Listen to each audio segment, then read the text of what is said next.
High friends, good morning. Welcome back to my channel Rupa Malakar ব্লগে তোমাদের স্বাগতম।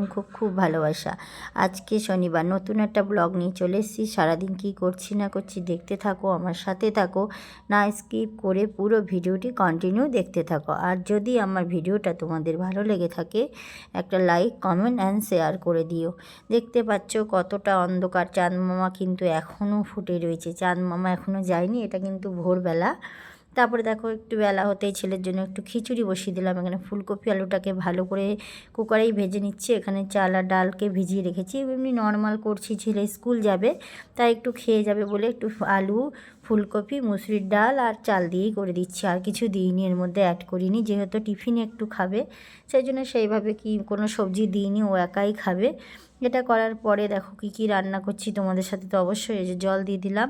এবার প্রেসার কুকারটা ঢেকে আমি উনুনে বসিয়ে দেবো, গ্যাসে বসিয়ে দেবো। এখানে দেখো একটু ভেজ ডাল করে নিচ্ছি। গাজর, ফুলকপি, মটরশুঁটিকে সুন্দর করে আমি ফ্রাই করে নিচ্ছি। এটা করছি উনুনে। দুই ধারে না করলে আমার প্রত্যেক দিন 4-5 রকম রান্না হয়ে যায়, যার জন্য আমি দুই দিকে বসাই। যে মুগের ডাল করছি যেহেতু শনিবার, আর মুসুরির ডালটা আমার তোমাদের দাদাভাই খায় না, সমস্যা আছে। এখানে দেখো 5 মিশালি একটা তরকারি, এটা হবে ফুলকপির পকোড়া। দেখতেই পেলে ডাল হবে আর লাউ ঘন্ট। এই রান্না করে একটু তোমাদের সামনে এলাম। আমি শনিবারের আর রবিবার ভিডিও একসাথে শ্যুট করেছি, কারণ আমি সেইভাবে এখন ভিডিও দিতে পারছি না। তো সারাদিন লাইভে থাকতে থাকতে ভিডিওটা শ্যুট করা বা ভিডিও শ্যুট করতেই পারছি না, কারণ যে কোনো লাইভে যখন আমি অ্যাড হচ্ছি তখন আমার উচিত তার লাইভ থেকে বেরিয়ে ভিডিও করাটা উচিত নয়, তার ওয়াচ টাইমটা একটু হলেও কম হয়। যার জন্য আমি কিন্তু কন্টিনিউ লাইভে 1 ঘন্টা 2 ঘন্টা যতক্ষণ সময় দিতে হয় দিই, তারপরে বেরোই। দেখতেই পাচ্ছ এটা হচ্ছে রবিবারের সকাল। বেশ ওয়েদারটা ভালোই, তোমাদের সাথে একটু শেয়ার করছি। এখনও রোদ বেরোয়নি কিন্তু বেশ পরিষ্কার, কারণ দেখো চাঁদ মামা এখনও আছে। কারণ এটা হচ্ছে 6:30-10, তাতেই মানে এত পরিষ্কার। আর আমার গোলাপগুলো তোমাদেরকে একটু দেখায়। দেখো এই সাদা গোলাপটা, লাল গোলাপটা খুবই ছোট, এখন এগুলো টবে বসাতে হবে, সময় একদম অভাব। দাদাভাই তো সারাদিন টাইম দিতে পারে না, সন্ধ্যে 6:30টায় বাড়ি আসে, তাহলে 6:30টার পর কী করে গাছগুলো বসাবে। যাই হোক, কিছু একটা ব্যবস্থা করতে হবে। দেখতে পেয়েছি আমার পুজো কমপ্লিট, আমি পুরো উঠোন ধুয়ে নিয়েছি। এখানে পুজো দেওয়া হয়ে গেছে। এখন ছেলেকে পড়াতে এসছে, স্যারের জন্য একটু চা করে নিচ্ছি, তাই তোমাদের সামনে একটু এই যে এসে দেখাচ্ছি। আমি এখনও নিজের জন্য কিছুই করিনি, এমনি ফেস, স্নান, পুজো দেওয়া সবই কমপ্লিট। প্রচণ্ড ঠান্ডা পড়েছে, এতটা পরিমাণে ঠান্ডা পড়েছে যে মানে কি বলবো। তবু এই 2 দিন একটু কম আছে বলাও ভুল, কিন্তু সকালে ভোরবেলা উঠে কাজ করা হয় তো, যার জন্য একটু ঠান্ডা বেশি লাগে। সারাদিন জলঘাটা, দেখতেই পাচ্ছ চারিদিকে কীভাবে মানে মুড়ি পড়ে আছে। এবার চলো তোমার শেয়ার করি। আমি দেখো উপরে এসেছিলাম ঘরটা পরিষ্কার করতে, তারপরে দেখি কি সুন্দর একটা মিষ্টি রোদ, তাই তোমাদের একটু শেয়ার করলাম। বেশ দেখতে ভালো লাগছে। রোদ, সূর্যি মামা যখন ওঠে না তখন সত্যি বলতে চারিদিকটা এতটা সুন্দর লাগে। আর এখানে বাসনগুলো এনে আমি রেখেছি, যেগুলো ধোয়া বাসন ছিল, পিকনিক করলাম, সব বাসন এখানে রাখা হয়েছে।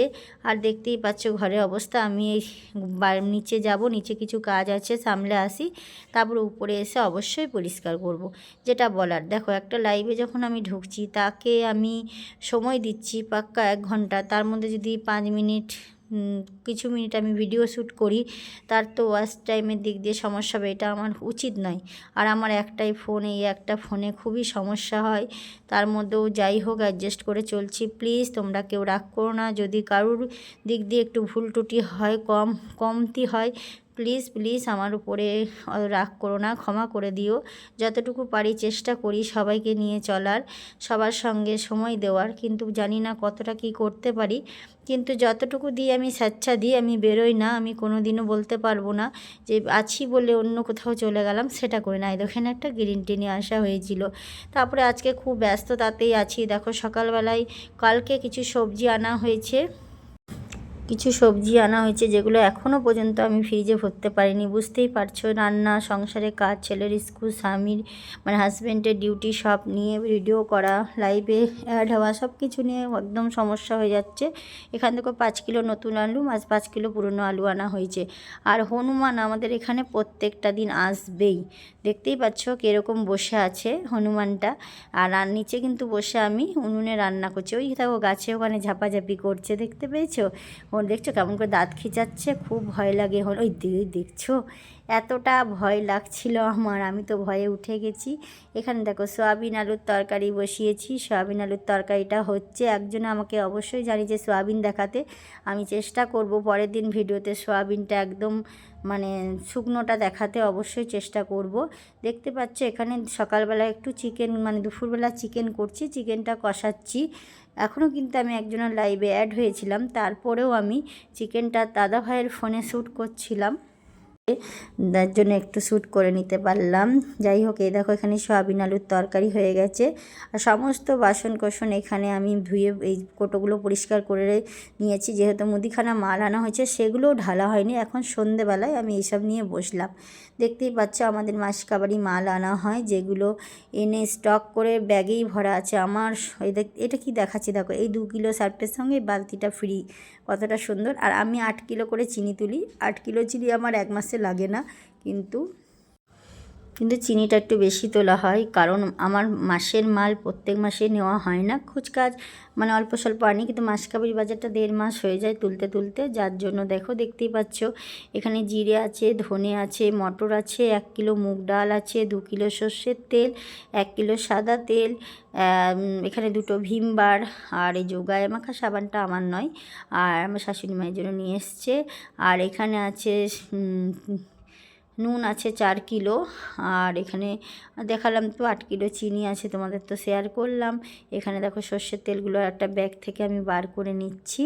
এই সমস্ত কিছু কিন্তু আবার কোটোয় করে আমি সাজিয়ে রেখে দেবো। কিছু কিছু জিনিস ঢালবো, কিছু কিছু ঢালবো না, কারণ আগেকার কিছু আছে শেষ হোক। এখানে 1 কিলো সার্ফ এক্সেল নিয়েছি, যে সার্ফটায় বালতি ফ্রি, ওই সার্ফ আমি ব্যবহার করি না, আমি সার্ফ এক্সেলই করি।